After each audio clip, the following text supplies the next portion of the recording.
Alrighty then. All right, 3, 2, 1. This summer on Thursdays with Moire, two spicy boys are talking about free shitty action movies. Hello, everybody. This is the 95th episode of Thursdays with Moire, otherwise called Corny-Ass Action, where we are talking about free action movies that could not be any more products of their time if they tried. Holy shit. I'm so excited, slash terrified, slash angry about these movies, so let's get right into it. Special shout out to Matthew Jacobs who recommended these shitty movies. And love you, and, buddy. and didn't want to participate in Well, in reviewing them. he knew, so he just wanted to see us suffer. I get it, buddy. I deserve it. Prank's over. Uh, Maybe recommend shorter movies in that case. th- All th- kidding aside, I'm your host, Ian Taylor. this is the problem with democracy. When we open up the polls and other people can vote for stuff, they just like throw in little torture bombs like this and then let us suffer for the Well, sake of the art. I will say I was never bored by these movies. So I'll give you that, but we'll talk more about that in a second. I'm your host, That's one of us. Ian Taylor. I also run other things on the channel, including a Star Wars tabletop RPG. Second episode to that is coming this Sunday. Along with me is I don't know who the fuck is this guy. See, think you Oh, he is. I'm only the guy who's on every single episode except for last week. My name is Devin King. I co-founded this podcast with Ian. This was an idea that we started way back in the early days of the pandemic because we were both film students that weren't in the film biz, and we were like, hey, we want to do something with this film education, and we can't get any of our other projects off the ground, so why don't we start doing a podcast? And Hey. here we are, still to this day. Haven't run out of steam yet. No, we've got plenty more episodes coming. We have a whole blown schedule, so if you want to see us disappear, well, I'm starting to disappoint you because we are here to stay. So That's that's the motto for this podcast. Prepare for disappointment. yeah, if you set your expectations so low, you'll never be disappointed, which is good advice for the following films we're talking about tonight.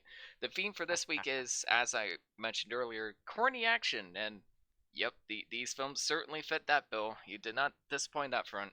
I am forever pissed off we're not talking about Shoot 'em Up tonight, which has a scene of Clive Owen eating a carrot and shooting a carousel to save a baby. You couldn't recommend. You're telling me you're too good for that shit, Matt?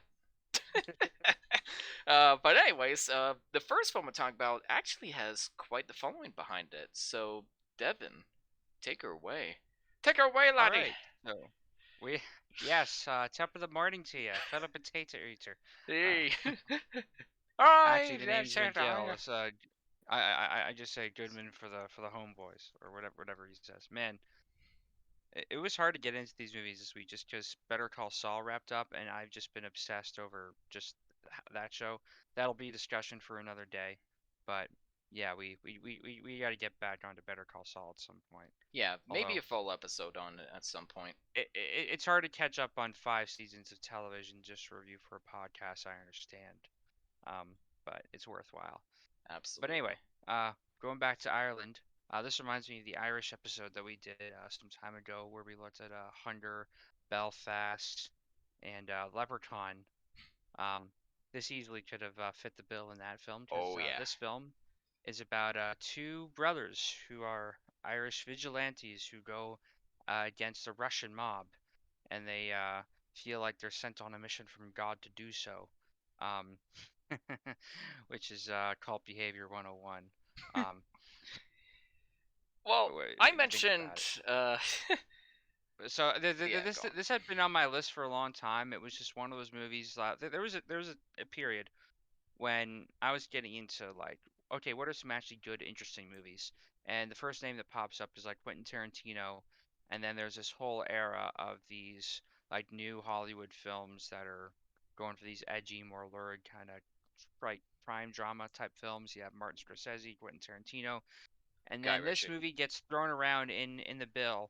It's not as highly praised as the other films, of course, but hey, if you like these kind of crime drama movies that have something to say, Boondock Saints is a movie, uh, which was written and directed by a guy named Troy Duffy.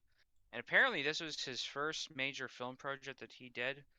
He was originally going to be signed on to Miramax, but eventually got blacklisted by Harvey Weinstein, um, because he's someone whose opinion I trust on Yeah. on who we should pay attention to or not pay attention to. What a whole rabbit hole that is. But Oh anyway, man. um, a really interesting story behind this. This guy made this movie at the age of 26, which I'm not jealous of at all. Although I think if I had gotten a feature film off at my age, it probably would have been maybe not as thought well through as you know just like this, but it would have this kind of frenetic action to it. I don't even know where to begin with this. My mind is just scattered today. Oh, But I don't yeah, it's want about to begin. Sorry, go on. two Irish Catholic brothers, and they have this whole moral code that they go with when they're hunting these Irish mobsters, and they get themselves caught up in these situations. I didn't realize Norman Reedus was in this, and that this was Hmm. like one of the first roles that he was well known for. But it was really interesting seeing him. And then Willem Dafoe was this FBI agent who is Yes. investigating Oh my god. the scenes, who ends up getting infatuated with Oh their my god. style of swift justice. And he says, the system just isn't working, man. The world needs us today. Yeah, that Every was a major quick heel city turn. Yeah. needs every major city needs this kind of thing, which really I think is exactly how the one it makes me think of the movie Leon the Professional. I think this is exactly This was how written by Luc Besson. I it think he was one of was. the writers behind it. Yeah. No, I don't think Luke Besson No, was that's the behind this. transporter. Sorry, that's the transporter. Right, It's spoiler just Troy Duffy for this for one. that, but no, fuck, what was the actor's name in Leon the Professional? Who's the bad guy in that? Oh, Gary Oldman. Gary Oldman. I think this is exactly how Gary Oldman's character probably had a rise to Yeah. power, where he felt like he was being a righteous vigilante, uh, but really he just became a corrupt cop. Um, yeah, I don't know. This movie definitely really believes in itself, and it's worth noting for that. I think it's full of shit, but it was at least entertaining. Well, you mentioned Tarantino. Like this movie feels like it desperately wants to catch. I find it ironic that Troy Duffy, apparently, like Willem Dafoe said, like Troy Duffy basically started this movie because he hated how what Hollywood movies were turning into, and he thought, I know what I'm gonna do. I'm gonna write and direct my own movie and make the kind of movie I want to see. And Hmm. yep, he certainly did. But I find it funny that a man that's so above Hollywood movies also rips off of Tarantino and Guy Ritchie to the fullest Sure. extent. Those guys were kind of like the new kids on the block at the time. Like they were the ones that were kind of breaking. Well, this was like the mid '90s. This was '99 or 2000 that this came But it's out. So still long after like Pulp Fiction came out. a bit later. Like yeah, Pulp Yeah. Fiction was '94. Um, but he definitely took some inspiration from there, and they were kind of shaping the landscape a little bit, like Hmm. bringing these more intriguing kind of crime dramas to the big screen and having these kind of big moral statements in it. And this was one of them, but you can tell it's a bit late to the game, and it's a little bit after the main peak of that. It Yeah, wasn't for sure. quite in the zeitgeist as something like Matrix would be the same in the same year. But I know that he had a lot of trouble getting this off the ground. Yep. Like originally, Miramax was gonna fund this production, but he ended up being dropped, so it ended up being independent. I think it was made for something like $6 million, which really isn't that much for films even in these days. No. Um, which unfortunately they didn't make back financially. They only released to like 5 theaters, and I think a documentary had come out since that I haven't seen, but I heard that it shows all the difficulties that they had and how much of a there was a bad reputation for Troy Duffy, how he was as a director on set. He was quite difficult, although the documentary may be showing him just at his worst moments. And I think any young director who's thrown into these type of things, or throw themselves into these type of productions without much experience, will have these kind of issues. And Yeah. they were quick to fund it and quick to try to get it made before they dropped because they were looking for the next Quentin Tarantino. Basically, Miramax was.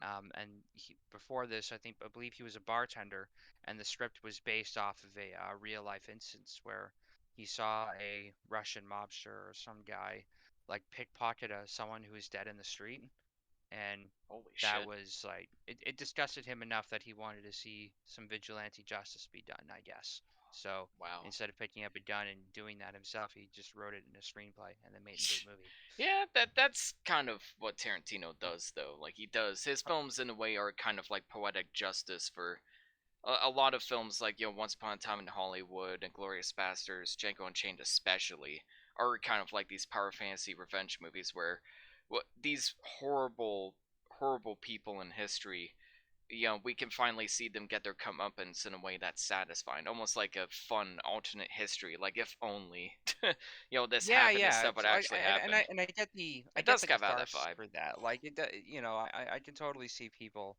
just enjoying this. Like I saw poster designs where they take the quotes that the brothers would speak before shooting the guy down, which very much feels like a rip off of Jules Vincent, Yeah, uh, 100%. or That's what I thought. yeah, or sort of Jules in Pulp Fiction where he has the Bible quote, which is not even a real Bible quote, before he shoots the guy. I think it's an actual Bible quote that they say in the movie. But But yeah, some it's it's so funny to me that the bad guys sit there long enough with a gun pointed to the back, with two guns pointed to the back of their head while they spout it off. well, I mean, they do have guns pointing at them. Like, if he moves the This right is bit, they'll true. just Like, what shoot else him. are they gonna do? Yeah, did Yeah. it bother you that they kept cocking their guns? Like, you don't need to. Yeah. The gun would already be cocked. You're just shot like 20, 30 guys. But there's so many elements to this movie where it's like you could tell it's a guy without any experience, because a lot of elements in this are just, man, this looks really cool. Like, wouldn't it Oh look yeah. cool Like if we did this? Wouldn't it be cool if the guy quoted Wyatt Earp while dual wielding guns on the side? Even if it makes no sense for him to do that, like, why would he know Wyatt yeah. Earp? He's a fucking I think gangster. that's the definition of like a corny action movie where these things are done, these shots are made just because they look cool or they have like this kinetic energy to it. Um, but they don't serve much purpose besides that, or like you were saying, it's kind of it just doesn't add much value to Yeah, it's a what's lot of actually fluff. happening. It's not realistic. It's a lot of just fluff and a lot of visual flair, Mhm. which it does give the film kind of a youthful energy. But when you watch it, um, with that in mind, it comes off really corny in some scenes. But there are some people who I think who really unironically enjoy it, and it has gained somewhat of a cult following since it released. Absolutely. Like, so many people I talk to, like, highly recommend this movie to me. Like, this is such a fun movie. It's so underrated and stuff like that. And I'll give it this. I wasn't bored while watching it. Like, the film's like over an hour and a half long, and I never really felt the runtime. But it was more of a, yeah, this is bad.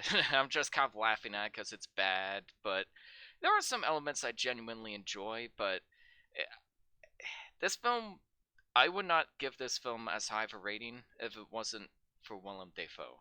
Willem Dafoe pretending to be a gay, weird out there cop, chef's kiss. Like, you could Okay, tell yeah, he did not take this role seriously at all, and I could not he love him ste- more for it. yeah, it's like he steals every scene that he's in. Absolutely. I like the one scene where he's like in bed with the other guy and the other guy is cuddling up to him while he's taking a serious phone call, and then like he just slaps him and calls him a fag even though he's gay. Yeah, I mean, even though it's not very politically correct these days to say the F word, but the delivery was does hilarious. the joke. Oh yeah, there's so many moments where it's like, I even the bit where he like makes the guy keep getting coffee. And he's just like, I just might like a donut with my coffee. Like, it's such a dumb joke and it's not funny. But Willem Dafoe makes it funny because he's Willem Dafoe. Like, he's just talented enough. Even when he's put in the worst shit imaginable, like Speed 2 or anything, or the Death Note remake, he somehow manages to be the best part about it. He somehow manages to give like his complete heart and soul to Oh his yeah, like performance, even if this was like a complete joke of a performance. Like, he was still the most fun character to watch. yeah, I think really good actors know how to take, lesser material like this and really make it entertaining or really make it work somehow. even if it's like ironic or to Absolutely. an extent anyway. Yeah. Like And he's so yeah. I love when he first walks in and he's sort of looking at this crime scene and he just magically knows everything that happened Oh and there's God. no like you can tell the screenwriter Troy didn't know how he knows or it's just supposed to kind of build this suspense like oh what's he investigating ooh ah and Yeah, then I know. He's somehow not he even magically doing knows exactly anything. what He happened. just like No, tests no, about he's not. blood and that's it. He's just prancing around and looking at these like bullet But holes he's here so and there, and then quirky. suddenly he knows exactly what happened. And I love those montages where he's sort of reenacting the actions of the characters, like, oh, he was out on his knees and unloading both barrels. That You is the know, best scene like in the movie. That's a non-ironically fun it's scene. totally hamming up and totally like just showing how infatuated we as an audience are with these kind of gun scenes and how absurd it is. Yeah, like that was the best scene in the movie because for a lot of the movie, like the visuals weren't that interesting to me, like the filmmaking or anything like that. And I feel like that could have given it cut a lot of slack if the filmmaking was any special. But for the most part, it's like a lot of slow motion for no reason, a lot of like awkward fades and cut-ins that feel really sloppy, like parts of the movie are missing. Like it just it's very sloppy in like a filmmaking level, but that's the only scene that does like anything remotely like visually interesting. Like having Willem Dafoe actually be there with the actors, and then like he'd say something, and then like the other character would say that exact same thing.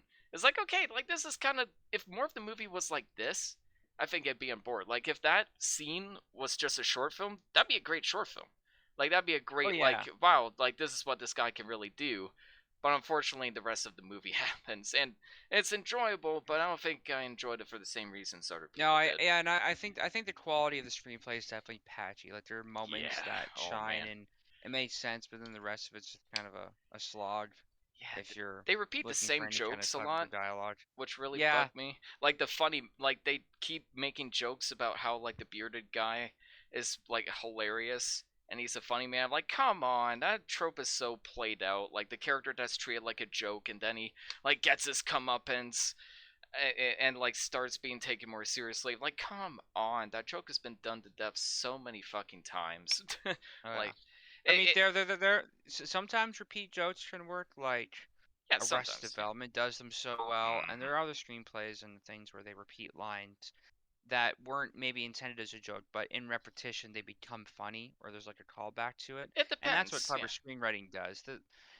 There was an attempt here at that, perhaps, but I think he definitely overlooked some things. I was just reading some IMDb facts here because this is what I do when I run out of things to talk about.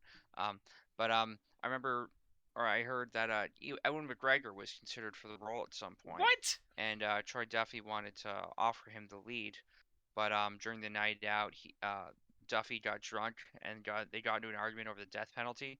Um, Oh man. Needless to say, Edwin passed on the role, and then that's when also Miramax basically unplugging themselves from the project. Yeah, So, Jesus. It just sucks when. And you know, there are some great movies made out there where the director was just a total shithead to work with, but this just sounds like a case of a man that's, like, not really in any condition to do this kind of project, unfortunately. Like, he kind of needed. I felt like he should have made a short film first. He'd make a short film first, you know, learn from other actors, you know, learn from experience. After the film gets out there, maybe learn a thing or two about filmmaking, you know, enhance your feel. Like kind of like what M. Night Shyamalan did. Like he basically made like a bunch of these short films and then he took some hmm lessons to heart for The Sixth Sense and and Unbreakable. They made a bunch of crap, but they went back to film school and Split was pretty good. So you just need a little more experience, I think. Like there's something oh yeah, here desperately trying to get out, but it just keeps holding itself back for me. definitely. And I think and Tarantino himself did the same thing. He shot a bunch of short films on 8 millimeter that no one's ever seen because that was his film school. He says he never wants those to see the light of day, but they taught him how to put these things together. He made a short film called My Best Friend's Birthday, which never got finished, that he starred in. So he did a lot of little projects before he made Reservoir Dogs. And even then, he wrote three different screenplays. Two of them he sold off, and they were made by other directors. So I guess he could see how his writing would translate to other people's directing it.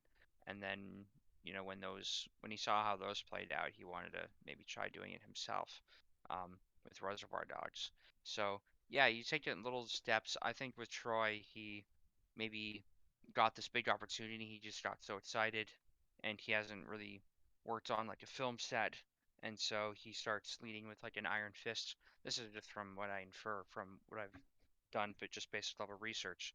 But yeah, that tends to ruin the reputation of a director if you start Unfortunately. being, yeah, if you start ruling with an iron fist and you're kind of inebriated when doing so, it doesn't do well for your reputation, and the crew tends to But resent you. if he at least, if I could argue, he at least knew what he was doing. Not that I'd cut him some I, slack, I, but I I'd think I at think he least. knew what he wanted at the very least, for sure. Well, here's the thing: when Stanley Kubrick kind of does the Kubrick method, Stanley knows what he wants. Stanley knows that this method will lead to a great performance and lead to a great shot. I don't get that vibe with Troy Duffy. I feel like he just doesn't know what he's doing, or that he's just Mhm. bitten off more than he can chew. And another kind of problem I have with this movie, speaking of Guy Ritchie and Quentin Tarantino, at least those films like Snatch, Lock, Stock, Two Smoking Barrels, Pulp Fiction, Reservoir Dogs, they're well aware that their characters aren't good.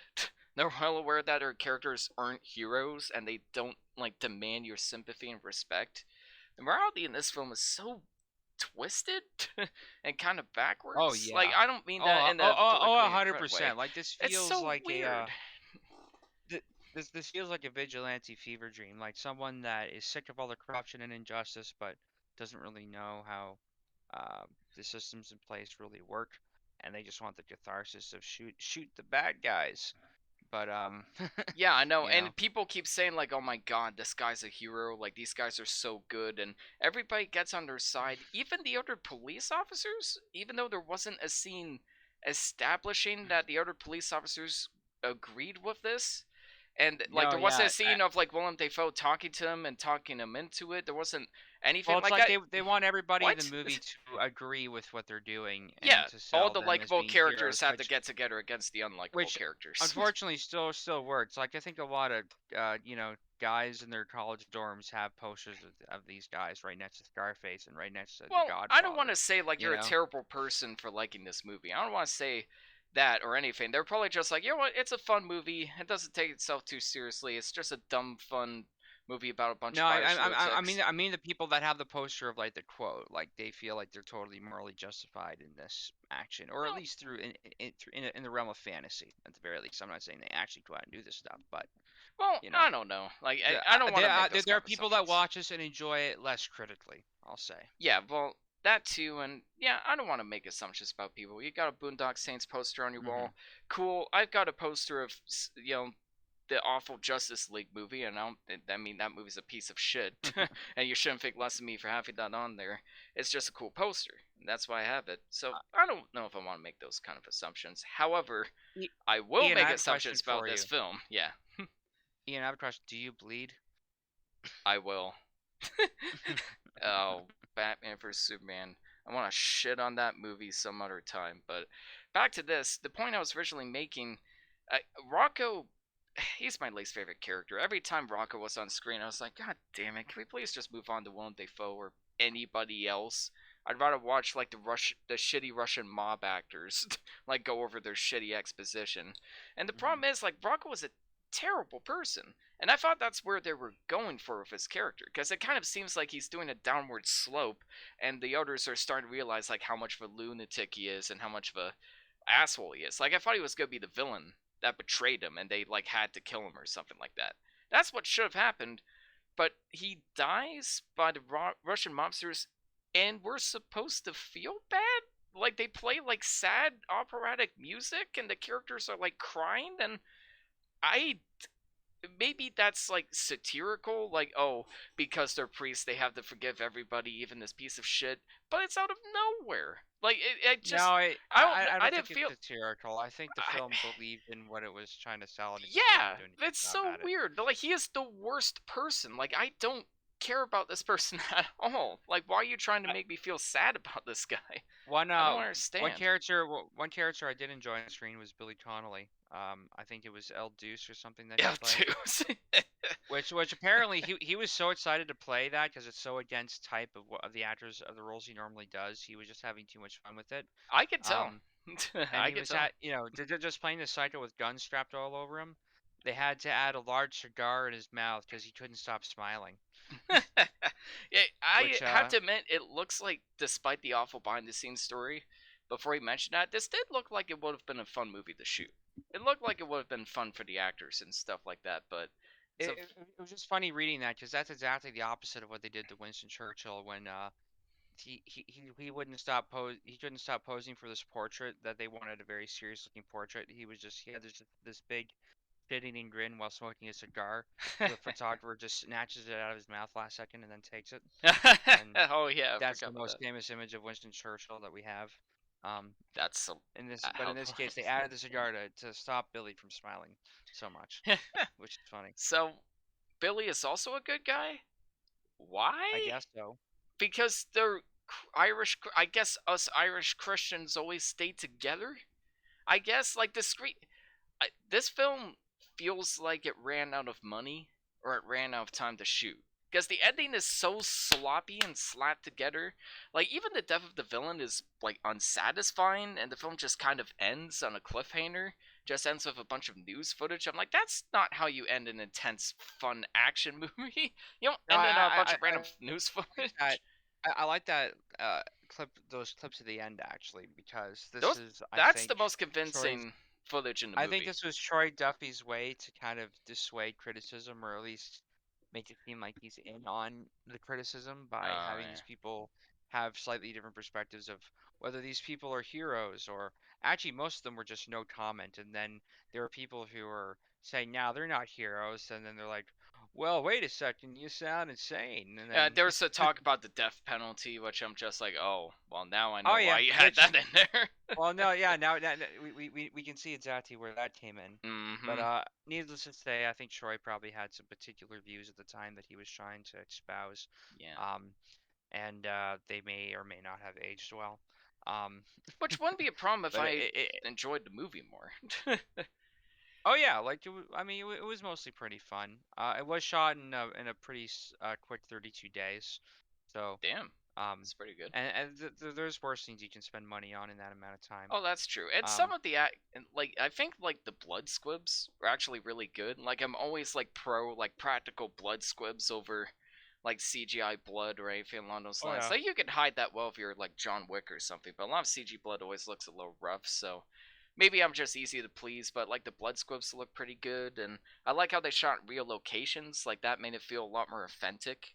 Like there's so many scenes where I'm just like, wow, this feels like an actual shithole. Like a lot of shitholes in movies and TV shows now aren't the most convincing. Like I was watching a show called Blackbird based off a Des Lehane book with I think it's Taron Egerton and Ray Liotta, and the whole aspect of that movie is that he goes into this insane asylum that's supposed to be like the worst prison in the world, and it's in terrible condition and everything. But you see the prison, you're like, this looks fine. Like this doesn't look that bad. Like this doesn't really look like a shithole. But scenes in this is just like, yeah, you know what? That looks like a gungy, gross shithole. So, good oh use of yeah. location scouting, and like I mean, none of the it's acting's just, terrible. None of the acting's hmm particularly bad. It's just the writing is, like you said, really not great. patchy. I mean, it was funny seeing the guy get crushed by a toilet, but Yeah, the slow motion. which reminds me of the spirit. It says, "Come on, toilets are always funny." So I at least that scene didn't go on for 5 minutes, like in Oh the yeah, spirit. I did see the movies from last week. Well, two of them anyway. I just wasn't able to be on the show. Again, That's fair. apologies for No, anyone that missed me. no need to I'm still apologize. alive. No Don't need to worry. But apologize, man. there was one line in this movie that really stood out to me just because I thought it was very apropos and fitting. Um, when Willem Dafoe's assessing what happened with all these people getting shot, um, where the two guys literally accidentally lower themselves with the rope and then shoot all these people, and they pull it off perfectly, like it was like them stumbling and fucking around was all part of the plan or something. Um, but I think he says something like, this isn't what real professionals do. This is like bad television. You're Yeah. like, that's the most apt description for this whole movie. Yeah, that's pretty self-aware. And I think This, there's a part where he's just like, they were like, what if it's one guy with six guns? So he's like, that's fucking stupid. I'm like, that. Willem improvised that line. You know he improvised that line. You know that line wasn't in uh, the script. That was just him going like, yeah, this is fucking stupid, Troy. Like, are you serious? Are you fucking serious? uh, Like, there was a and behind the scenes interview of like him speaking for Wired and all of his famous roles, and he was talking about the Boondock Saints. He was like, I was just fascinated by this guy that just wanted to go out and make his own movie. But then I'm thinking, that feels pretty generous, Willem. You did not take this role seriously at all. I don't want to make assumptions, but you mean to tell me that uh, was like a serious performance? I mean, he's great, but you could tell he was like taking the piss on this movie the entire well, time. I like his use of the word fascinating. He probably recognized that this guy was just kind of like a maybe Fascinating. a bit of a loon, and he Oh was yeah. just sort of entertained at it at a distance, and he was just probably just having fun with the whole thing as much as he could, while distancing himself from all the problems Yeah, that's that fair. probably came with that. But I don't want to paint this guy in a certain way. Everybody makes mistakes when they're making their first production. And I think Absolutely. I don't know if he directed the sequel that Yes, he came did. out. I know there's a sequel that came out in 2009. Apparently, the fan base was strong enough that he was able to get that off the ground. So good for him. Um, I like to see people succeed. I'm not like Daniel Day-Lewis's character in There Will Be Blood. Uh, where I have a competition in me and I don't like to see others succeed. I like to see people do well, but when things go awry, I like to understand why and try to learn from that as well. How do I not be an asshole a director and also make the thing that I want to make? That's It's a hard always a tough balance. balance, right? And you're always gonna Oh have yeah. moments. You're always gonna have moments where, like, yeah, you're dealing with a lot of stress and you gotta let it out. And yeah, you're gonna have days where nothing goes right. Like, that's part of the film industry. I want to Yeah, make it's it like clear, like, we're not pretending that doesn't happen. However, you should make it so that doesn't happen every day. Some people need mhm. some form of encouragement on the project you're working on. So you gotta at least have days and moments, you know?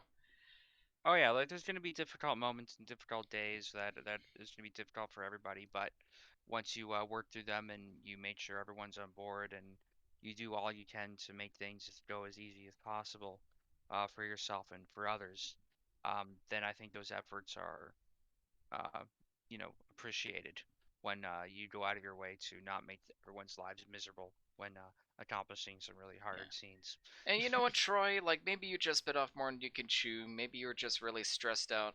And maybe you're like the chillest guy now. You know, I'm more than willing to forgive and forget. And for all it's worth, despite you being a drunk dick, you did make a somewhat fun movie. It could have been worse. It has its charms. But Mhm. ultimately, yeah, I'm sorry, I can't really get behind the cult hype on this one. What would you rate it out of 10?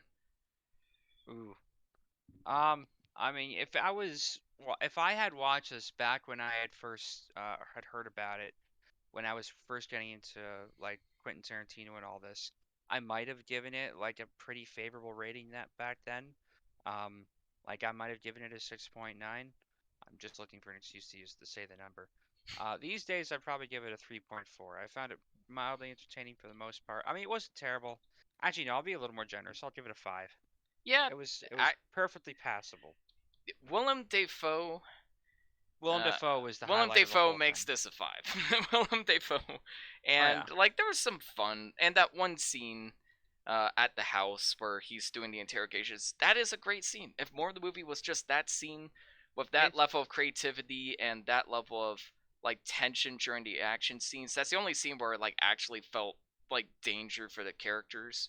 The rest of the scenes they're basically invincible, which makes it really boring to watch. But that scene, if more of the movie was like that scene, this could have been something. This could have been like and rightfully deserving of its cult classic status. But as it stands, yeah, it's a 5. Meh. this feels like a movie that plays in the background of other movies. Like this feels like something that would Yep. be on the TV in the background in a Tarantino movie. Um, Yeah, it feels like a TV movie in general. Like it feels like a TV movie uh, you'd see like your weird uncle play, and like his basement with his pool table and all of your cousins hanging out. It feels like that kind of movie. and if correct me if I'm wrong. There was a documentary that was made on the production of this that Oh, that's right. maybe kind of slandered his reputation a little bit. And since there's been kind of stories going back and forth that kind of balance the narrative a little, I called Overnight that goes in behind the scenes. And I believe I heard the director of that name was Tony Montana. I'm not even kidding.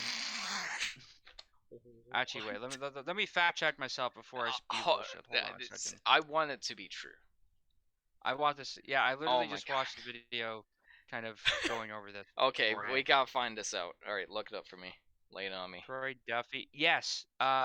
Documentary on the making of Boondock Saints called Overnight, directed by Tony Montana Was and Al Mark Bryan Pacino just Smith. behind the camera? I don't know, but that is too funny. Told you not to And fuck me. it shows Troy Duffy holding a bowl next to a head to his own head like it's a gun. I told you not Not to subtle fuck at me, all. Troy. Oy vey. Said the fuck kids, man. We gotta talk about Scarface at some point on the Oh, show. definitely. But no, I do think that these stories are really fascinating, and it's worth looking into these films where I see what you were going for. You were going for this type of production, but what went wrong? And I think those are just as It's valuable to very learn from and fascinating movie in understand. that sense. I'll give you that. It's Oh, very 100%. interesting. Now, from slight madness to complete madness, holy shit, Wanted. Oh my god. I Where never do I wanted this. where do I begin with this fucking movie? So, James McAvoy, um, just right off the bat, James McAvoy is a great actor. This was not a point in his career where he could do a convincing American accent worth shit. But thankfully, he Hmm. got over that. Like, you hear his American accent in movies like Split, and he's just like, wow, he's so good. Like, he sounds so convincing. But you hear him in this, you're just like, oh no. You can constantly hear like the accent slipping in. Just wanted to get that off right off the bat. It drove me nuts. Along with many other things in this movie. So what's it about? It's about a frustrated office worker. Wow, a frustrated office worker in a 2000s action movie, original. He discovers that he is the son of a professional assassin and that he shares his father's superhuman killing abilities. I am not making this up, such abilities. So, he deals with a panic disorder throughout the movie, and apparently, that's not a panic disorder. That is his supernatural abilities that he has to channel that lets him do anything the plot wants him to, really. There's no consistency. He can curve Like bullets, he can jump through curve buildings, bullets. Yeah. he can jump through windows, he can get really good at sword fighting. It's just whatever the plot wants. He can do with those special powers. He gets trained by the likes of Angelina Jolie and Morgan Freeman and some fat Russian guy because apparently we didn't get enough of those in the last movie. Uh, Oh yeah. this movie The Russians are always like the vague bad guys in these movies. this movie is not as good as Boondock Saints, but it's infinitely more entertaining. This is very much along the lines of Jurassic Park 3, where I enjoyed it either because certain elements were like decent and well done. Like some of the action scenes are actually kind of fun, and even though like they do try to be cool and there's issues with them, I actually have fun watching some of the action. Like the car chase scene is actually pretty good, genuinely, or because the film is so fucking stupid and incomprehensible from a writing and character development perspective that I kind of loved it. What are your thoughts on Wanted? So I remember going into this, and Steven wrote something about. I think he has a lukewarm taste with Boondock Saints. I think he generally enjoys that one. But then he's saying, "But Wanted is a cinematic abortion," and that phrase particularly intrigued me going in. Like I watched Boondock Saints, I'm like, yeah, that was okay. I wasn't super enthralled by it. I don't believe what the main characters believe. I think bringing this religious diatribe into these characters as a way to prop them up as heroes is inherently problematic. And and then I get into this, and it just starts off being so like absurd and over the top, and I'm like, this might be a cinematic abortion, but I'm infinitely having a much better time just Yeah, because of it's not boring. how You gotta at how least give it that. inherently absurd it is. Yeah. And like all these movies start off with relatable protagonist who hates job and has boss he don't like. Original. I'm like you people watching movie in movie theater. I have office job and I resent my boss, and everyone pretends to like boss that I have. This totally isn't Fight Club, This because the totally boss isn't the is Matrix. the boss Either. the boss is a woman. And oh look, I also have anxiety attack, and I'm also a nobody. I type my name in the Google and there's no results. I'm like common man. But wait, this anxiety disorder I have give me special power. Like there's so many movies that follow this exact like line of thinking, and I feel like if you remove the grammar and just oversimplify it, it basically sounds like every Rags to Riches action movie.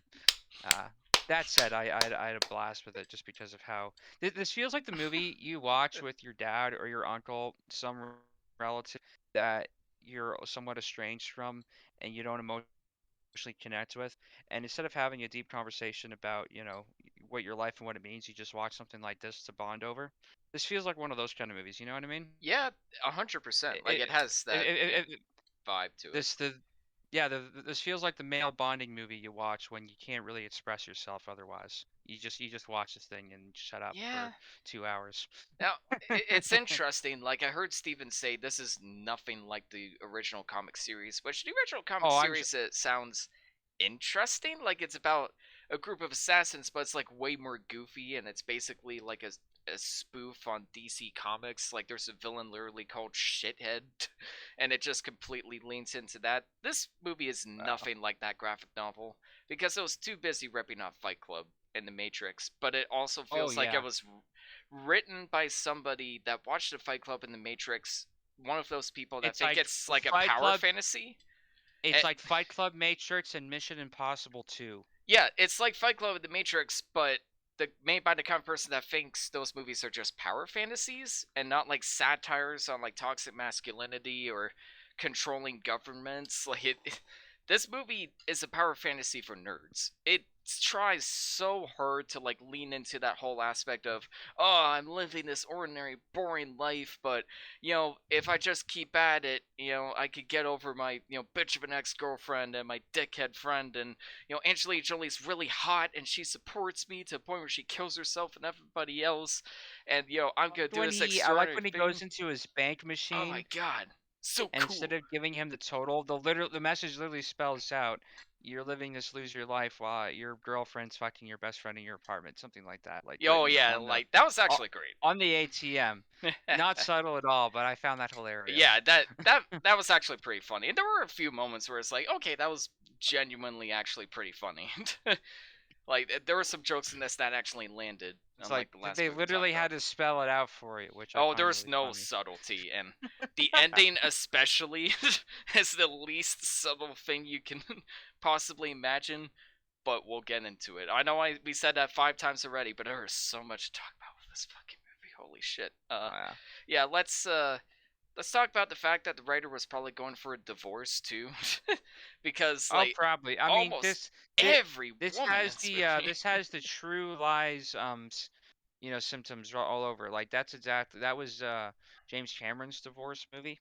Yeah, I'd Um, argue True Lies is a lot more tongue in cheek, and a lot more this like is true. intentionally goofy. But this movie, I don't know what it wants to be. Like it wants to be like a grounded take on like this down on his luck guy becoming the best thing ever, but it's also a live action cartoon with people jumping out windows, going miles across buildings, and ending up on the other side with a literal X painted on the floor like it's a Roadrunner cartoon. Like, what is the tone of this movie?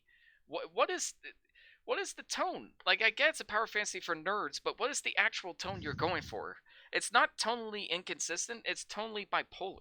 Like, it's so insane how it just bounces between the two so often. It's seriously silly. It's ridiculous.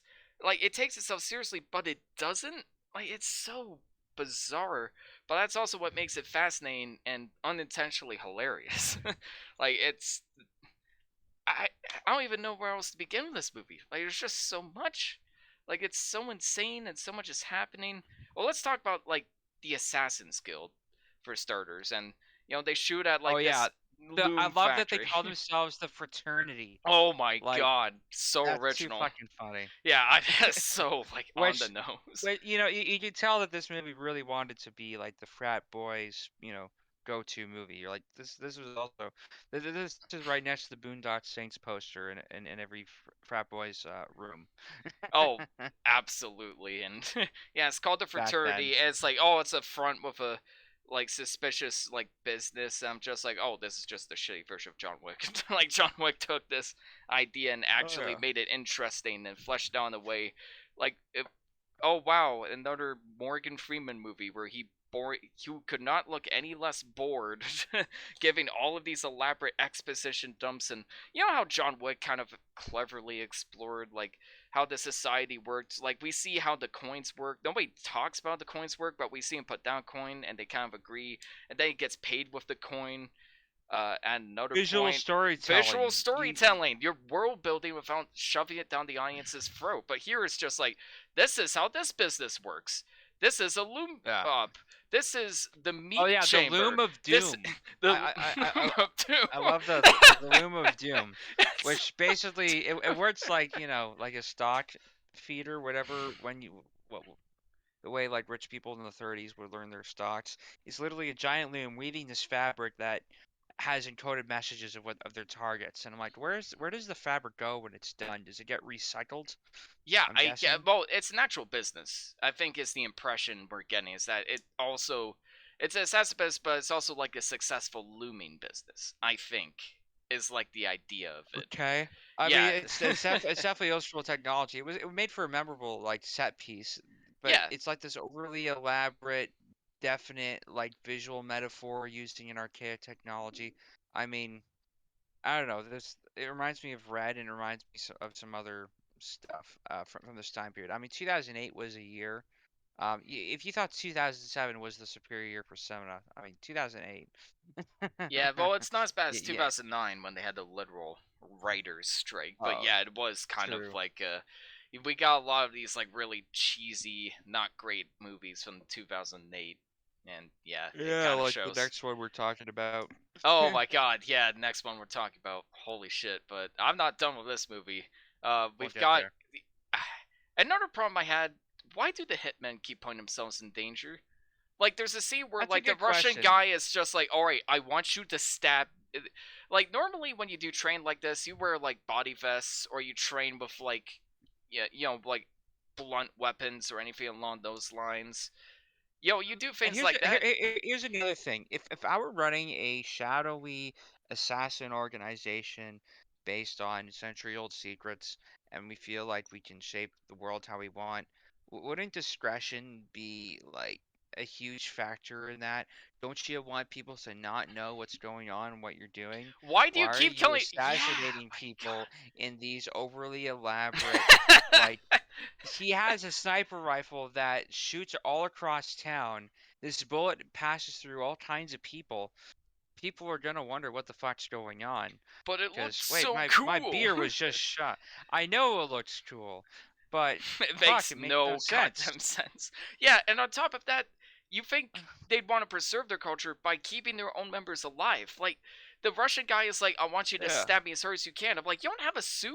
That is a sharp weapon. If he's really good at this, and you don't know that, you could die. He could kill you right now.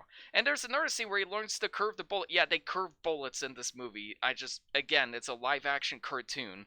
But, It happened. anyways, yeah, it happened. So Angelina Jolie, to finally like get him to push his limits and get an anxiety attack, I guess was what they were going for. Angelina Jolie steps in front of the pig and says, "Curve the bullet." I'm like, what if he failed? What if he failed and shot you in the face or shot you in the heart? You'd be And dead. she's dead. You'd be down an Yep, assassin. she's That is dead. very But it made for counterproductive. such a good trailer, Ian. I Oh actually yeah. that was the one thing I remembered about this movie back in the day was just seeing that rack focus shot into her face and the CG bullet kind of curving around her face, and I'm like, I remember even as a kid, like, wow, that looks cool. There's no way that was possible. That was done like that. That's impossible. Like, And it but wasn't. it does Yeah. it does pique your curiosity though. Like if you have no critical thinking skills, you Yeah, again, it's the It does Matrix. intrigue It's you. just like this regular guy turns out to be like the best thing ever, and he has all these bizarre powers. And like curving the bullet is like stopping the bullets or flying or Oh yeah, anything like along those lines. all these action movies need a new gimmick. How can we show this slightly believable but definitely impossible thing that can only be shown in like a in this context? So they're always trying to one up each other with gimmicks. I also just noticed I'm looking at like trailer footage, but like the crosshairs and the scope have like curves that go into them, which is That's not a definitely a thing. style. That's not a thing. This is all very style over substance. Yeah, That's exactly what absolutely. this And it film gives it is. Like they charm, I'll have give these it that. like it does give it charm. Like why not? If you're gonna create a CG bullet and you're gonna have this whole VFX shot, why not give it this ornate kind of texture or whatever? It gives it a little bit of style, a little bit of flair. This isn't meant to be realistic at all. This is meant to be forgettable, passable But popcorn it also entertainment. is realistic? That Like it can't also, more pick. importantly, makes a shit ton of money. Yeah, Actually, I don't know it was what incredibly successful. Like it did make a it lot of was money. like. I've never heard of the director of this. Has he made Timur anything else? Timber. Bekmambetov. I'm trying to think. He made. I think he directed Nine, like the animated movie Nine, with Oh. about like those sack boys in the post-apocalyptic environment. I think he was one of the directors of that. Directed a whole bunch of like foreign language films. He directed Daywatch, which I think is like supposedly kind of an underrated like horror movie. Mhm. But yeah, he hasn't done much else. So yeah, I there mean, you there's go. a lot of That's something. credits in IMDb, but not anything I'm very Oh familiar with. no, he directed Um. the remake of Ben Hur. Oh no. Oh yeah. Oh, big I oof. preferred the porn parody Ben in her, Yeah, but that that's just smooth, me. buttery smooth. Let's keep talking about this movie. Oh my god, what's next? So let's carry on with the Hitman organization. We already talked about like how there's no visual storytelling, how their operation makes no sense. Let's talk about the Loom of Fate, which The they lube of use to they use imperfections in the loom. Somehow they can point out these imperfections. Like there's a scene where he's like, "Or look at that." It's like that just looks like a piece of loom. It's like it's out of place. I looked at pause. I looked at it for 5 minutes. I'm like, that just looks like a normal loom. Like you're just making shit up. Like this isn't a Oh thing. They yeah. do Morse code based off of the images of the loom, and apparently this is all bullshit. Like this is all a ruse. Like this is all made up. We'll get into that when we talk about the plot twist. But why would you determine? Like, what if your assassins got parts of the loom wrong? What if they thought like just one like missing piece of the loom was wrong, and that was that? Like, why? How is that more reliable than like sending pigeons with Like messages that tell you Ian, directly who to kill? it's a Like, visual metaphor for how we weave the fabric of oh history. fuck. Um, Yeah, that's and why that was there. It was trying to be like cool and we look for and prophetic. signs through flaws and imperfections in the fabric of history, and we create our fate based on how Uh, we interpret these imperfections. Hence the loom of doom. yeah, Uh, and it like it tries to keep going. and it all comes and collapses at the very end. It was actually quite a nice set piece, I think, where it showed it all destroyed. I mean, That seems a historians lot would of fun. probably be distraught at that, but I just remember looking at all the threads. I'm like, this is a very literal metaphor for like the fabric of history, isn't it? Yeah, That's exactly what this is. yeah, and it tries to have like religious symbolism, like oh, you can't escape your fate and stuff like that. I'm like, shut the fuck up, movie. You are not steep. You are not subtle. It's just because like we want this to not seem like a nerd power fantasy revenge movie, so we got to add in some deep subtext. I don't know. Let's talk about fate and like the meaning of Oh fates, and yeah. we'll think it has religious ties, and it's really smart, and it's called a fraternity, I and mean, that's smart. at Like least fuck off. Boondock Saints wore that on its sleeve, and they literally had like Latin written on the guy's hands, where the one was truth, the other one was justice and equality or something. Um, yeah, and then the irony being that they're deciding this with guns. Yeah, it's just trying to sound deep. I'll give the movie this. Like I love how hard how much it thinks it's cool, and edgy and smart, this film thinks it's way more cool than it actually is, and that kind of makes it lovable and incredibly stupid. Like, holy Oh, shit. And let's it's hysterically stupid, but it's entertainingly so. absolutely. And like I said, you said, like, some of the action scenes are actually, like, they're goofy, but they're, like, fun and decently well choreographed. Like, the shootout at the end in the loom house, like, I love how he's using, like, other people's guns and he's having to improvise and runs with a guy with a meat shield.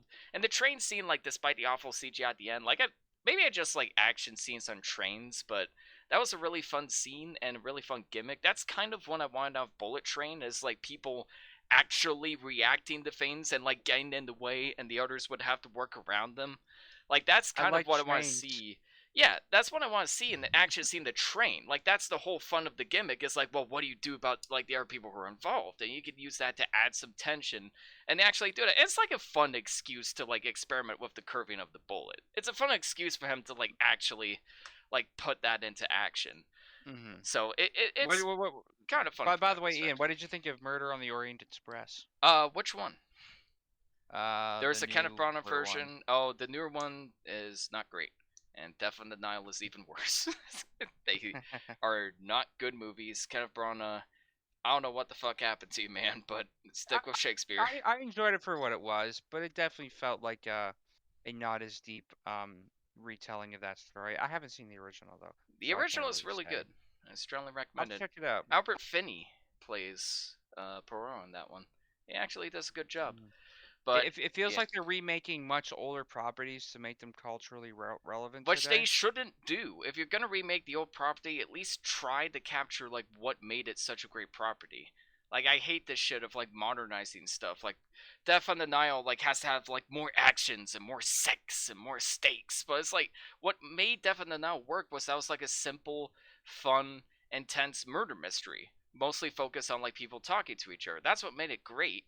When you're trying to modernize these products and trying to make them cool and stylish like it wanted, like, it kind of takes away from like any meat or substance you could have. And speaking of trains, Devin, I've waited long enough. I gotta talk about the fucking plot twist. I gotta talk about the plot twist, Do it. which may be the worst plot twist we have ever talked about on this channel. And we talked about Nymphomaniac, so you know the bar is pretty Oh fucking fuck. low.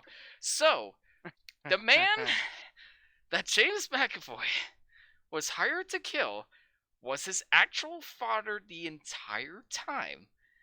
The father I'm your was father. trying to protect him. Let's put a pin on that because there's a lot I want to go into with Uh, that in particular. And the assassin hired James McAvoy to kill him because he's the only person they wouldn't kill. Okay, several things. First off, the father was trying to kill him. Bullshit. There are several scenes where he is shooting at him, and like, I guess he just knew like his son was gonna conveniently block the bullet at that time. Like, oh yeah, I was trying to save you and warn you and like hit other people. And there's a scene. bullshit. It's in the montage of the scene that's supposed to make us realize, oh my god, maybe it was this. And he is shooting at Angelina Jolie, driving James McAvoy. Wouldn't that kill him? Wouldn't shooting Angelina Jolie crash the car and kill James McAvoy? What the fuck? That's I supposed to mean, be like saving him.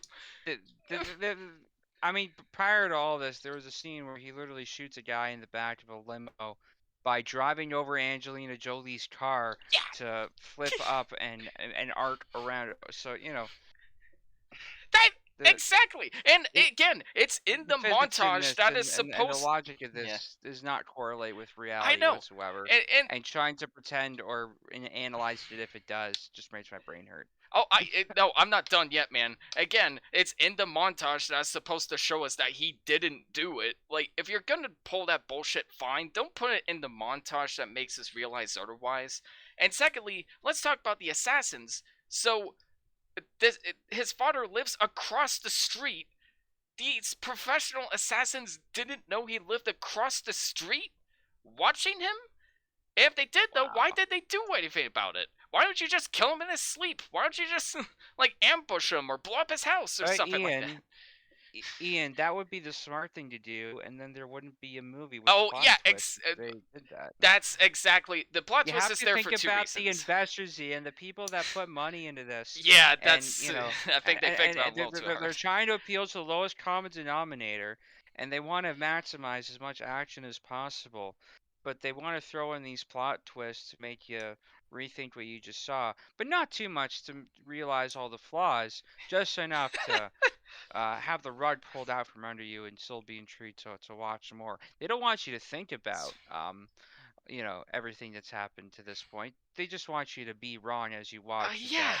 That the thing is constantly unfolding and being interesting. But once you start thinking about it and you realize it doesn't add up, it's just like, Yeah, and thirdly, like, why do they think James McAvoy could kill him? Like, why do they think like his powers work? Because he's his son, and it just happens to be. Why? How would they know that? What I guess. experiences do they have that they would know? The plot twist is in this movie for two reasons. A, it's there to be a plot twist. It's just no. Now you see me bullshit where it's just shocking for the sake of being shocking, and that's it. And secondly, it's an excuse because it's a Hollywood movie, and we can have our guy be bad, but we can't have him be too bad. We have to have him kill the bad guy. So they made up this bullshit reason for a heel turn face for him to get revenge on the bad guys of the movie, so we can still call him a good guy, even though he isn't, and he killed And then several people. and then there's that scene where Angelina Jolie basically suicides everybody in the Oh my squad. god! Yeah. It was like a Suicide Squad. Yeah.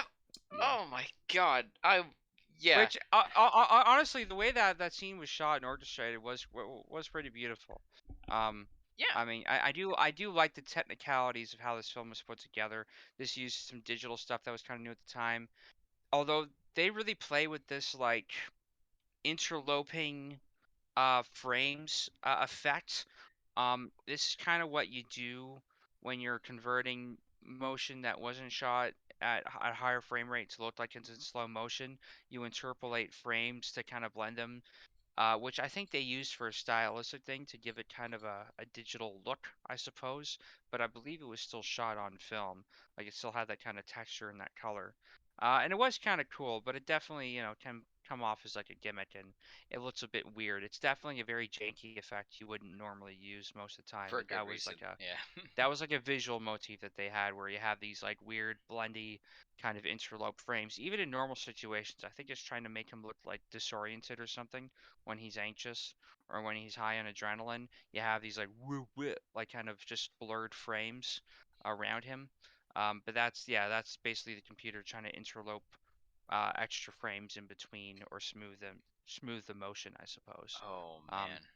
which is really all I think about when I watch this film, just this kind of gross application of early well, this not it wasn't even that early. This was like right as it was getting super popular, kind of modern digital uh editing techniques thrown together for visual flair. Not to mention the curved bullet thing, because that's the gimmick of this movie, just having the curved Absolutely. bullets. And they Um, do it over and and over I, I, and fe- I over feel like to again. enjoy it, you really have to curb stop your expectations and shut your brain off. Hey. This is very much shut your brain off entertainment, which um I don't know, my brain does the Windows kind of shutdown noise every so often, and it takes a while for it to reboot. Um, once I do that, so I try to keep it on as often as possible, even when watching dumb movies like this. Oh my god. Yeah, and Terrence Stamp, before that scene, Terrence Stamp again also looks like he doesn't want to be there. He delivers his lines as such, and it's just there to give him their exposition Such dump. a oddly stacked cast, though, I have to say. You have Angelina Jolie, Yeah, you have Morgan Freeman, Common, James McAvey, who this was like McAvoy. an early role for him. McAvey, yeah. Like he originally, I think his screen test was originally rejected when they were casting this back in 2006 or something, but he somehow got on. And I mean, good for him. He's been in more stuff since this. Yeah. He was great in Split, like we mentioned earlier. He's great in a Um, lot of movies, but that was the first movie I really noticed him in. Oddly enough, was Split. no, that I makes didn't even sense. I didn't see the X-Men films until way later. That he also was playing like a young Magneto in. But Yeah, he's it great in a is film fun to go called back and Filth see. too. Ooh, Have I you need to seen see Filth? that. Yeah, that's another potential recommendation. Dirty Cops trilogy. I think that could be a lot of Ooh, fun. We could do Bad Lieutenant, um, which one? uh, both of them, and we can do Oh, might as well. Filth. Yeah, I mean, we gotta talk about Nicolas Cage one because his soul's still Oh, dancing. 100%. Oh His man. soul is still dancing. Oh, We gotta talk man, about we that gotta one. get into that Oh one. my god. Wanted. Back to Wanted. James McAvoy. Yeah, I normally love him. He is terrible in this movie. He is beyond just like his accent. He is so annoying. He's always screaming and yelling. He yells like Morgan Freeman's name like 3 times at the end of the movie, which is hilarious. Like, Sam, Sam, because we can't show a character being angry any other way, so we'll just have him scream the name of the antagonist because that works so well. I don't know if you've seen that Spider-Man clip of Spider-Man going like, "Shocker! I want you to give me those I vibes." I think I have. I was just looking at this guy's IMDb credits. Apparently, they've announced they're doing a Wanted 2. Damn, Although the plot and everything else about it is unknown. it made a Or ton I of guess he money. signed I'm on as surprised. producer for it. Yeah, they made a Yeah, ton I of mean, money, so I'm it surprised might they even didn't see it. have like enough of a cult reputation at this point that enough people might go see it. I don't know. Um, Oh, it's dumb action. I love that one line with Morgan Freeman where when he was pointing out that everyone's name is on the list now yeah. and go against the code, saying if you want to buy by the code, then all of you eat a bullet or shoot this motherfucker. Which I just bursted It out was laughing when great. I heard Yeah, Morgan yeah. Freeman say that. I don't know why. It, Like, I think that was like Morgan Freeman having a Samuel Jackson moment, and I nearly lost it. yeah, it was so weird. Like, maybe it's because I've never seen Morgan Freeman swear before, or at least say the f bomb. So it just really caught me off I've heard guard. him swear, but to do it with such emphasis, like Yeah, Samuel Jackson, was great. I it did imagine get he good laugh. channeled a Yeah. bit of Sam Jackson there. I'm just picturing him reacting to the scene and just laughing. Yeah. Oh Let's man. talk about the ending. Okay, so set up earlier that they mark the ground and you get shot by a sniper rifle, which that's ridiculous how they whatever. So Oh Morgan yeah. Freeman goes to Just too shoot. many visual obstructions to make that even possible. I But go yeah, ahead. I know. So Morgan Freeman goes to shoot somebody who he thinks is James McAvoy, but it's not James McAvoy. Surprise, motherfucker! You're about to get shot. He sees it X on the ground and literally goes like, "Oh fuck!" Again, like Samuel Jackson, Yeah. gets his head blown out. The bullet somehow passes through several buildings, a coffee shop. Yeah, it goes through like somebody's beer can, somebody's like cup of coffee, and like it shows like Chris Pratt and all of that, and it goes for a donut. Through a donut hole. Not Yep. showing The off woman was special eating. effects at all. That's not Oh, why it's that shot was 100%. there. And then It's it goes 100% special effects. it goes into James McAvoy's rifle. He looks down the barrel of the camera. He says the last line of the movie is, "What have you done with your life lately?" And that's just to make all the nerds in the audience go like, No. "Nothing." Wow, James, you're so cool. It's what the fuck have you done with your life lately? Oh my Get god. up off your ass and do something with your Yeah, life. Go again, outside. just Which yeah, I appreciate the sentiment, but you're also making money off on me sitting on my ass. So yeah, I know. Again, it's that power fantasy element. what do you call that? Ludonarrative dissonance. Very You're much telling so. me one thing, but you're doing another. Yeah, it's like anytime like a movie makes fun of like other movies, most times it's just like, come on, this is a movie. Like you don't realize what you're doing here. Oh my god, I laughed so hard at that. I laughed so hard that I woke up my mom and she had to ask what was so funny. Like it just the seriousness of Uh, that line delivery, the staring at the camera, and the nerd power fantasy element of it just set me laughing. I had it's like, yeah, my hey, god. you loser nerd watching movie. You should go be an assassin and do something with your life. You should go, You should go murder people. Just do it. Yeah. yeah, just buy ammonia and start domestic terrorism. Do something with your Yeah, life. Be just productive. do Be a it. productive member of society. We're not advocating for this. We're just insinuating what the messaging of the movie implies, perhaps, This, in a very comedic sense. We don't advocate for domestic terrorism or yeah, anything like that. absolutely. Don't quote me out of context. Yeah, please do. I love terrorisms. I love Osama bin Laden. Please take that out of context. I fucking dare you. This movie is Wow. not the best out of the free films we're talking about, but it's easily the most fun. And I'm giving this piece of shit a 4.5 out of 10. I just had too much fun with it to give it Wow. a lower. And I did enjoy like the action scenes, and some of the set design was really Just good, and some of the just for performances pure were solid. absurdism and for pure entertainment value, I'm tempted to give this a 6.9. Fuck it, I will. Yeah. Screw you, Steven. Just that's yeah, just yeah. Just Oh. far be it from me, but I love me some cinematic abortions every so often. Yeah, I know. Like this, it's an abortion, but he says it's boring. I disagree with you, man. Holy shit, this film is so much fun, and it's an hour 40 minutes long, and oh, sorry, it's almost 2 hours long, and you do not feel a second of that runtime. Oh yeah. Let's talk about the last movie, Transporter Free. For some reason, we're talking about the third movie in the franchise and not the Yep. first one. But I thank have God. never seen the other two. I just jumped right into third. I literally just watched it before recording Oh, tonight. yeah, I'm sure that was a fun experience. But yeah, Transporter Free. So, Matt is infamously a fan of like shit. He loves to shit on like Jason Statham movies, and they're all the same. Let me tell you why they're all the same. Jason Statham plays a. Tell me if this sounds familiar. Jason Statham plays a criminal. A criminal gets given the job. People involved with that job betray him, and now Jason Statham has to get revenge by shooting them. Tell me if that sounds Yeah, like every single Jason Statham movie ever made. that's like Snatch, that's Crank, that's literally all of Yeah, them. that's Crank. That's what the bank job or I thought we were gonna Parker. do like Crank 2 or something at some point. Crank would have been great. Holy shit! That's a Oh yeah. wild movie along the lines of shoot 'em up. We need to do a part 2 of this trilogy. But speaking of the Okay. Transporter, I watched all 3 of these movies, which first one's already pretty low bars, and it only gets worse from there. What is this movie about? Wow. Jason Statham plays Jason Statham while he plays Frank Martin. He's forced to deliver a conveniently hot girl called Valentina, the kidnapped daughter of a Ukrainian government official, from Marseille to Odessa on the Oh, Black Sea. En route, he has to contend with thugs who.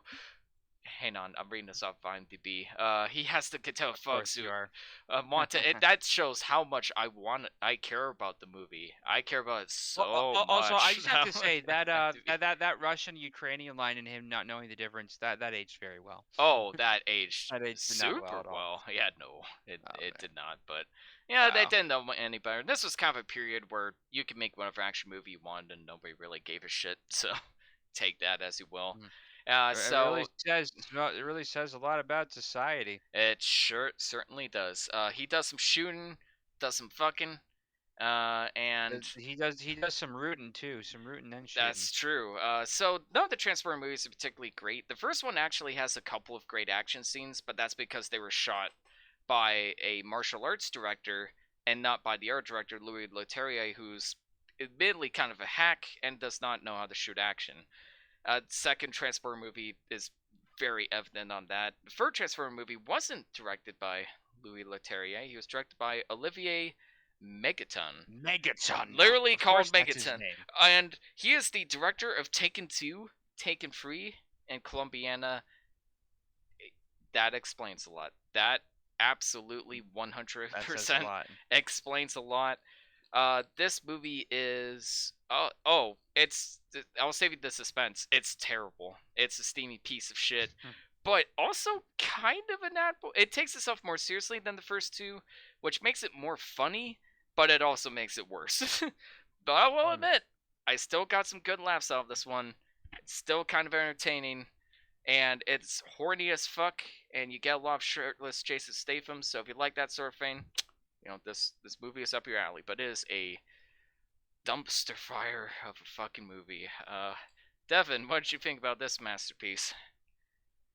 Well, I don't feel like I'm missing much having not seen the first two. The first one Um, has like a couple of really good. Just look up the oil fight scene from the first transporter, and especially compared to the action in this movie, it looks like a real movie. Like it's properly uh, choreographed. There's actually decent coverage, and it's like a fun gimmick for a fight scene. All the action scenes in this one are abysmal. You can tell nobody did their own stunts. Everything's cut embarrassing. together horribly. I, It's so I embarrassing. can tell all the driving sequence is very obvious, like green screen. Yeah, Like you can tell that they weren't really driving for that's for the a lot of worst that. part about it. It's a transporter movie, and the drive-in scenes look like shit. Like, no, that's your money shot. That's where you put all the effort in. But like the hand-to-hand combat scenes, not that they're good, but they at least look like they kind of knew what they were doing, and like some people did their own stuff. Apparently, Jason Statham does like all of his own stunts when fighting in this movie, and he did all of his own driving in the first movie. So it's not like they can't drive, because Jason Statham actually drove in the first movie, and they used Hmm. real driving and real stunts in the first movie. So what the fuck happened? You have a guy that knows what he's doing, and you're not letting him do it.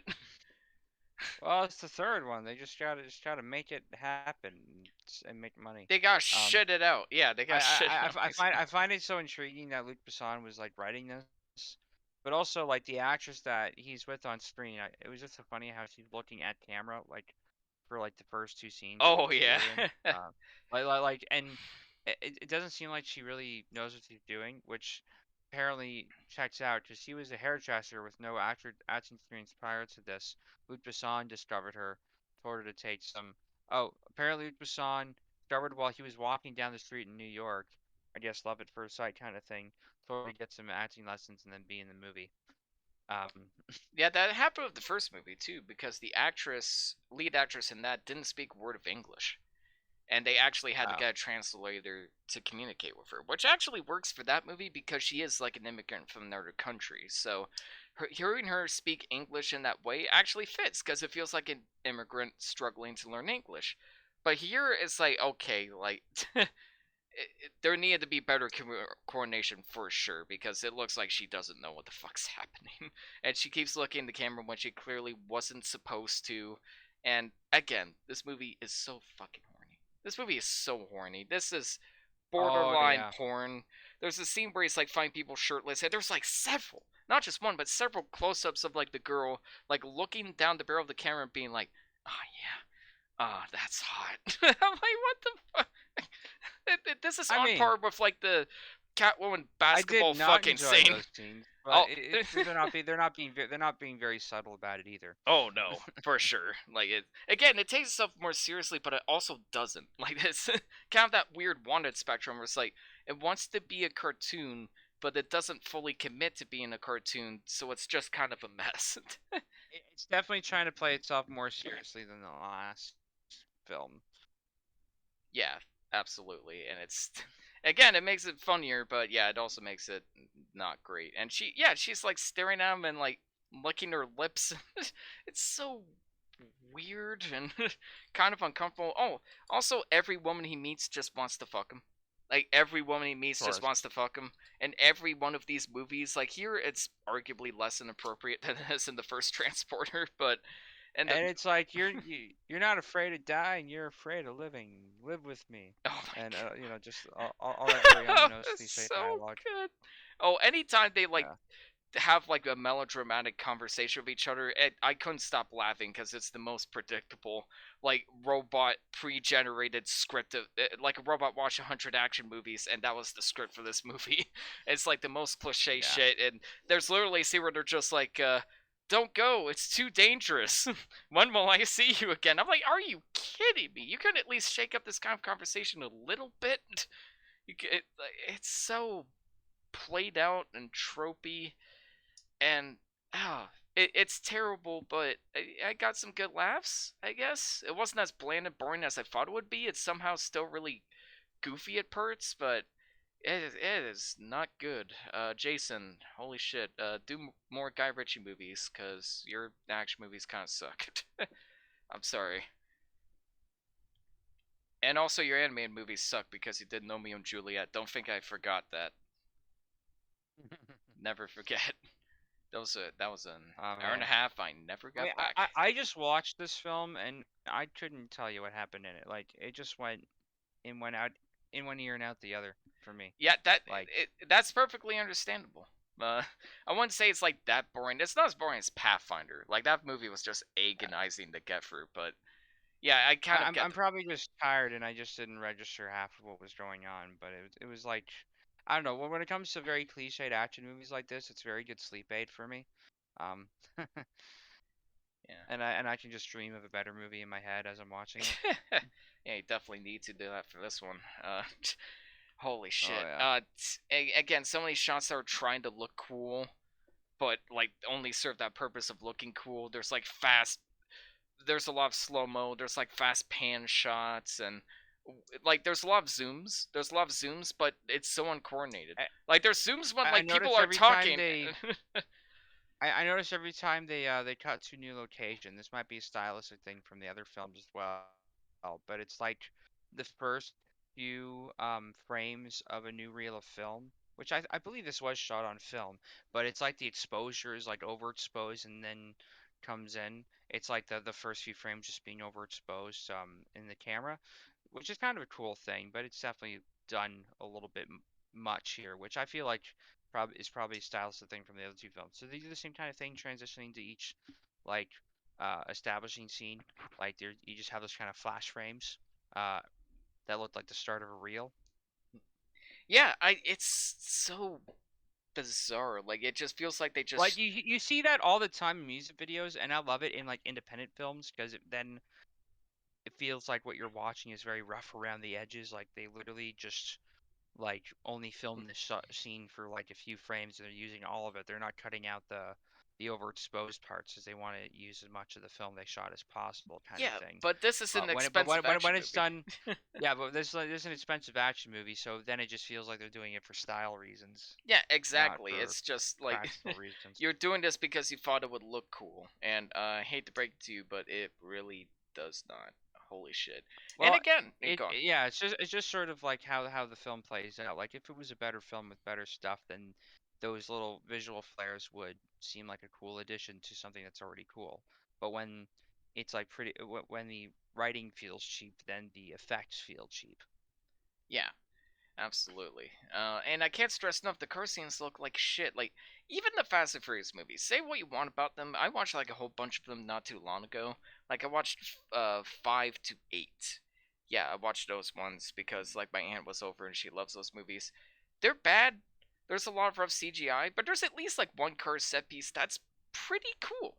Like, it's actually, like, a genuinely good action scene. Like, the Fast Five, there's like a hilarious scene of them like doing a dragging a safe on a car, and it's actually like a really fun action scene. And Fast Six has a great scene of a tank, and I actually think they use the tank like practically on like these twin bridges, and it's constantly like crushing cars and crossing segments, and it's like that's a great set piece.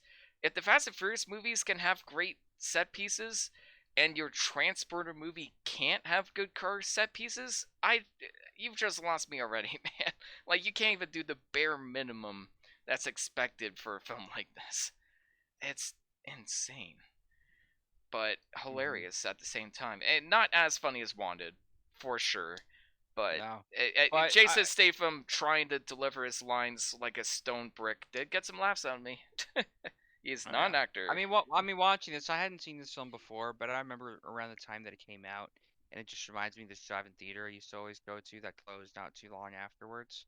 And these are the type of movies that I would have been super excited for as a kid, just because they were these like big budget action films. Although even then, something in me thought, okay, this doesn't look as original or as interesting as some other stuff I've seen. Um, but it kind of brings me back to that time and place a little bit, for Yeah, better or for it's worse. again all I, these I, I movies can very much product of the appreciate time. generic crappy movies like this in the right setting. Like if I was at a drive-in theater, it doesn't matter what the movie is even. I remember I saw the Internship, which is a really, Oof. terrible generic movie from Owen Wilson and what's his Vince name? Vaughn. Vince Vaughn. And I remember just enjoying it because I was at a drive-in, not because the film was good, but I enjoyed it for what it was, even though it wasn't a great movie. So I think setting kind of plays into it a little bit. Damn. And sometimes you want something, you want this kind of passive entertainment in those kind of environments. Uh, but yeah, it's all about the time and place. If you're just watching this for a review show, it's like, eh.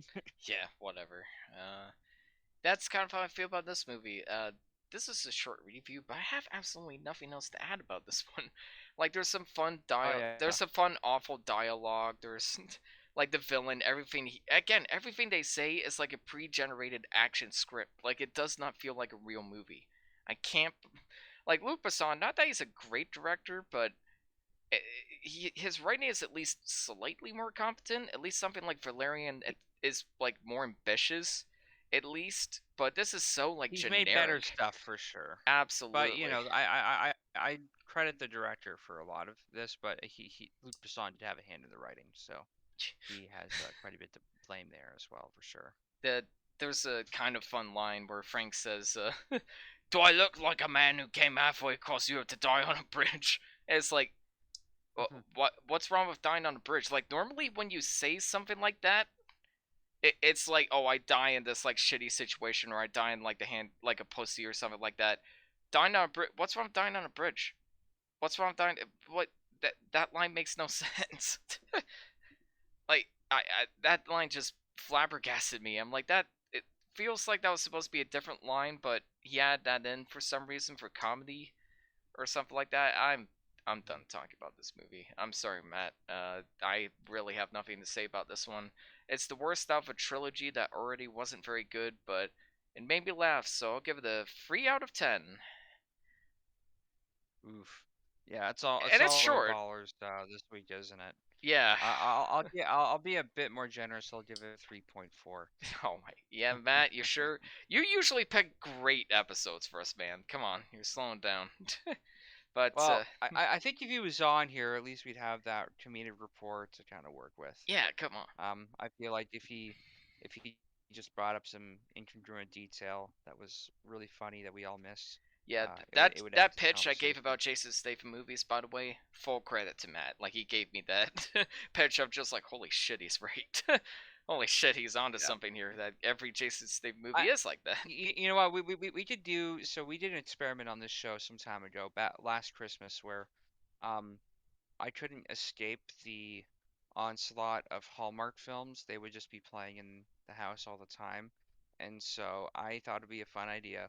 What if we all picked a random Hallmark movie and then try to talk about them as if it was the same movie, just to see just how closely these movies are plot and tone wise. Um, I think we could maybe do something similar with just Jason Statham movies. All Yes. watch a different one. Let's not even reveal to each other what it is, and see how far in the conversation can we get before we run into differences.